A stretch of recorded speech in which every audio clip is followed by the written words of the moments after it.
I swear, I can still hear the screams of those kids. It started with Damilola, my neighbor's son. He was riding on the floor, his small fingers clawing at his throat. His eyes, they were rolling back, like something was choking him, but no one could see what. That night, I stood frozen in my tiny apartment, listening as his mother screamed for help. She was shouting for neighbors, for God, for anyone who could make it stop. I didn't go outside right away. I wanted to, but something held me back. Fear, maybe, or the strange feeling that whatever was happening to Damilola wasn't something any of us could fix.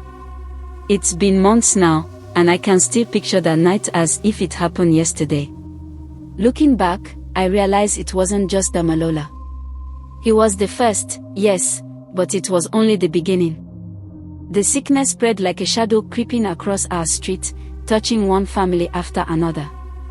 And at the center of it all was Madam K. Everyone knew Madam K. Her candy kiosk had been there for as long as I could remember. It was one of those colorful wooden stalls, crammed full of jars and bowls filled with sweets. She had everything kids loved: sticky coconut balls, spicy chin-chin, gummy bears in bright plastic wrappers, and her most famous treat, the pink sugar puffs that melted in your mouth. She was always there, from sunrise to well after sunset, sitting on her stool and calling out to the children as they passed. "Come, come and buy," she'd say, her voice warm and inviting. The kids adored her. They'd gather around her stall every afternoon, their little hands clutching coins, their faces lighting up as she handed them their treats. I didn't buy from her anymore. I hadn't since I was a child, not since my grandmother warned me to stay away. "That woman is not what she seems," my grandmother had said, her voice low and serious. I laughed it off back then, thinking she was just being superstitious. But now, I wasn't so sure. The night Damilola fell sick, I passed Madam K's kiosk on my way home from work. It was late, and the street was quiet except for the faint hum of distant generators. Her stall was closed, but she was still there, crouched behind it with her back to me.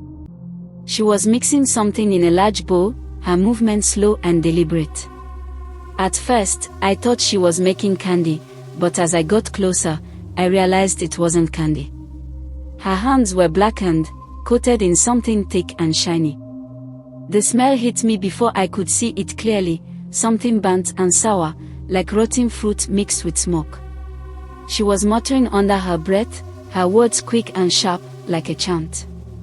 I couldn't understand what she was saying, but the sound of it made my skin crawl.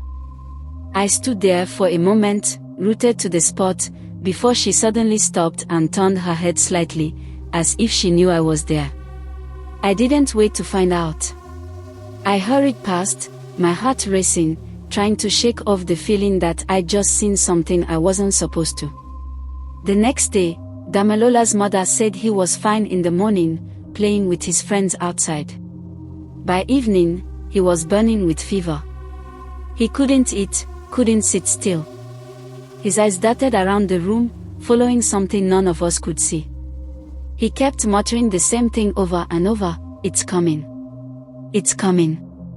By the third day, 2 more children on our street were sick. The parents whispered among themselves, trying to make sense of it. Some blamed bad water, others said it was a virus, but no one could explain the strange way the children behaved. They weren't just sick, they were terrified. They'd wake up screaming in the middle of the night, their small bodies trembling, their eyes wide with fear. And always, they spoke of the same thing: shadows. Dark shapes in the corners of their rooms, figures standing at the foot of their beds. I couldn't stop thinking about Madam K. I tried to push the thought out of my mind, but it kept coming back, gnawing at me like a splinter. The image of her that night, with her blackened hands and the strange chant, was burned into my memory. I started watching her more closely, keeping an eye on her kiosk from my window. She was always there, always smiling, always calling out to the children. But there was something different about her now, something I couldn't quite put into words. One evening, I saw her hand a piece of candy to a little girl named Aisha. She smiled as she handed it over, but her smile didn't reach her eyes. Aisha unwrapped the candy and popped it into her mouth, her face lighting up as the sugary sweetness melted on her tongue. But then, just for a moment, I thought I saw something dark and shadowy, flickering around Aisha's head like smoke. It was gone in an instant, so fast I almost convinced myself I'd imagined it. Almost.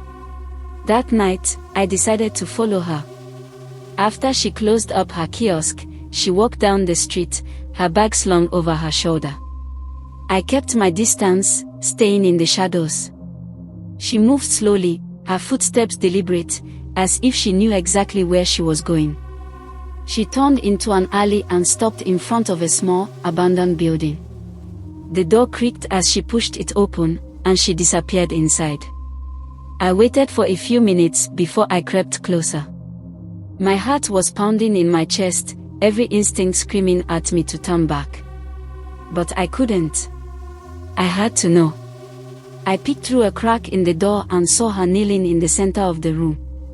There was an altar in front of her, surrounded by candles.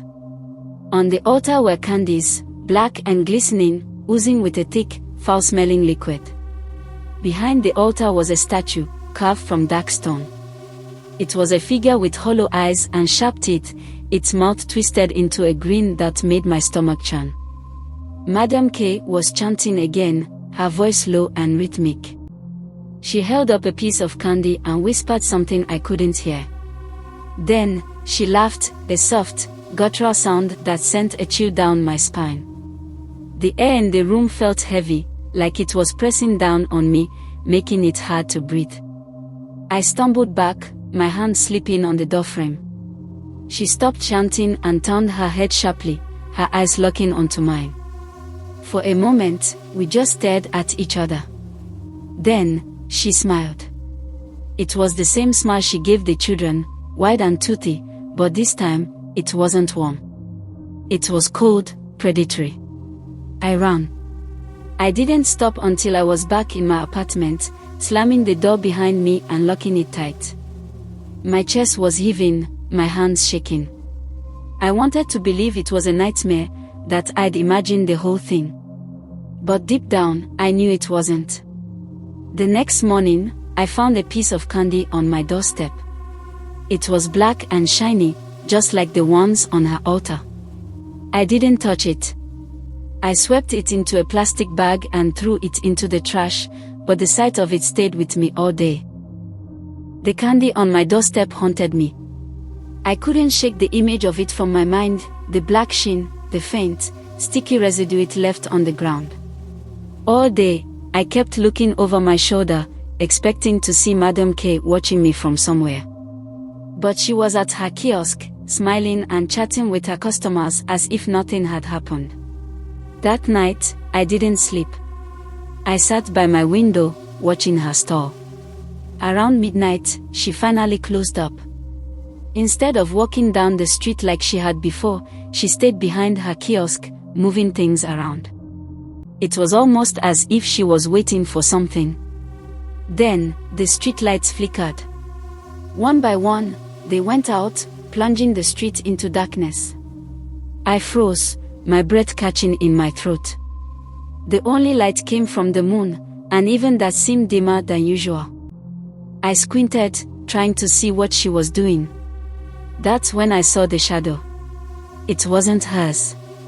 It rose behind her, tall and thin, its limbs stretching unnaturally long. It moved like smoke, shifting and pulsing as if it were alive. She turned to it, and for a moment, I thought I saw her bow. She reached into her bag and pulled out something small and round, another piece of candy. She held it up to the shadow, and it seemed to take it. I backed away from the window, my heart pounding in my chest. I didn't know what I was seeing, but every instinct in my body told me it was wrong. Evil. The next morning, the sickness spread. 3 more children on our street fell ill, all of them showing the same symptoms: fever, fear, and the constant muttering about shadows. The parents were beside themselves, rushing to hospitals, calling pastors, and holding all-night vigils. Nothing worked. I decided I couldn't stay silent anymore. I went to Damelola's mother again, but this time, I brought Aisha's parents with me. I told them everything about Madam K, the black handy, the shadow I'd seen behind her. At first, they looked at me like I was crazy. But then Aisha's mother spoke up. "I saw her too," she whispered. That night, when Aisha first got sick, she was outside, just standing there, watching our house. The room fell silent. We decided to confront Madam K. That evening, we waited until she was about to close her kiosk. A group of us, parents and neighbors, marched over to her stall. She looked up as we approached, her smile never faltering. "Good evening," she said, her voice calm and sweet. "How can I help you?" Damelola's mother stepped forward. "We know what you're doing," she said, her voice trembling with anger. "We know you're behind this." Madam K tilted her head, her smile widening. "Behind what, my dear?" "The sickness. The children." Aisha's father shouted. "We've seen you. We know." For a moment, she didn't say anything. Then, she laughed. It was a soft, low sound at first, but it grew louder and louder, echoing through the street. "You think you know," she said, her voice sharp now, like broken glass. "You know nothing." Her eyes darkened, and the air around us grew heavy. It was hard to breathe, as if the very atmosphere was pressing down on us. She stepped out from behind her kiosk, and as she moved, her shadow seemed to grow, stretching across the ground like ink spilled in water. The crowd stepped back, fear rippling through us like a wave. "Leave," she said, her voice layered with something unnatural. "Go back to your homes and forget what you think you've seen." But we didn't move. One of the braver neighbors, a man named Tond, stepped forward. He held a Bible in one hand and a bottle of anointing oil in the other. "In the name of Jesus, leave this place," he shouted, his voice firm. For a moment, Madam K flinched. The shadow behind her wavered, flickering like a candle in the wind. But then she straightened, her smile returning. "You think your little prayers can stop me," she said. "Do you know who I serve? Do you know the power I wield?" Ton opened the bottle of oil and flung it toward her, shouting another prayer. The liquid splashed on the ground in front of her, and for the first time, her smile faltered. She hissed, her eyes narrowing into slits. "Fools," she spat. "You have no idea what you're meddling with." Before anyone could react, the streetlights flickered again and went out. In the darkness, I heard her laughter, sharp and cruel, echoing all around us. Then, there was a sound, a low, guttural growl that made the hairs on the back of my neck stand on end. When the lights came back on, Madam K was gone. The crowd dispersed quickly after that, everyone retreating to their homes, too shaken to speak. That night, I couldn't sleep. I stayed by my window, watching and waiting. Around midnight, I heard it again, the chanting. It was faint at first, but it grew louder, filling the air with its strange, melodic rhythm. I looked out and saw the shadow again, but this time, it wasn't behind Madam K. It was outside my house. I don't remember falling asleep, but when I woke up, the sun was shining, and the street was bustling with life again. Madam K's kiosk was gone, burned to the ground overnight. No one knew who did it, and no one wanted to ask. The sickness didn't stop, though. The children who had fallen ill didn't get better. Some of them stopped speaking altogether, their eyes empty, as if whatever they'd seen had taken a part of them with it. I moved out of the neighborhood not long after that. I couldn't stay, not with the memories of what had happened. But even now, in my new apartment far from that street, I sometimes wake up in the middle of the night, my chest tight, the air around me heavy. And sometimes, when I look out my window, I see it, the shadow. It doesn't move, doesn't make a sound. It just stands there, watching. Waiting. I've learned not to look at it for too long. I don't want to know what it wants. And I never, ever accept candy from strangers. Did you enjoy the story? If you did, please give us a like, and subscribe to our channel. Don't forget to comment, let us know what you think about this story, and stay tuned for more videos. Thank you.